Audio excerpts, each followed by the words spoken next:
Ассаламу алейкум рахматуллахи баракату.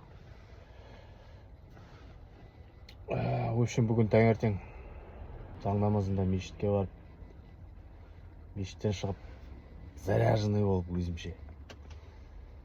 Так соққан ұрам бүгін қазір таңертең деп. Бірақ та ендірайвер ғой бізде. Ендірайверден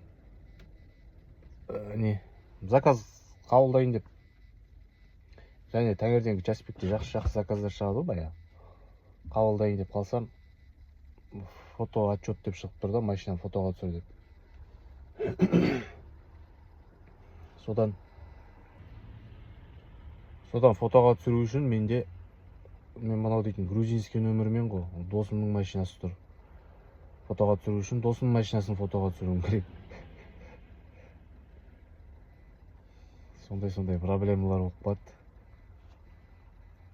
В общем, выживать етіп жүріп бәрі деген ғой. Одан досым, мен қаланың мына жағында тұрсам, досым қаланың ан жағында тұрады деген сияқты ғой. Соған бардым. Соған барып фотоға түсіріп әйтеуір линияға жаңа шығып жатырмын ғой. 1 сағаттан кейін.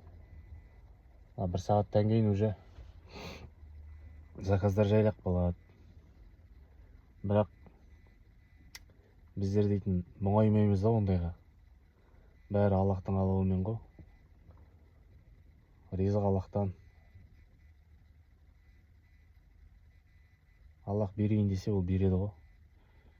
Соған байланысты міне бір күшті бір не бар да мына жерде. Дәлел. Қазір көрсетіп жіберейін сіздерге. Көз алдымда болып отырған. Көгершіндерді қараңыздар. Қарғалар, көгершіндер. Пир болып отыр, пировать етіп отыр. Лақтырып жеп отыр нанды. Сол сияқты ғой. Бұлар жаңағы Аллах тағала айтқан сияқты. Сендер ұшқан таңертең ана ұшқан құсқа неге таңертеңгілік балапандарына ризық табуға ұяларына ұшып кететін құстарға қарап ғибрат алмайсыңдар ма дейді да, сол сияқты ғой міне. Таңертең бізде сол құс сияқты ұшып шығамыз үйден. Аллах тағала ризықты береді міне осылай. Ризық әр түрлі жерден келеді. Самый главный тәуекел ету керек. Бисмилля тәуеккалту аля Аллах, ла хаула ва ла қуввата илля биллахи деп шығамыз ғой таңертең.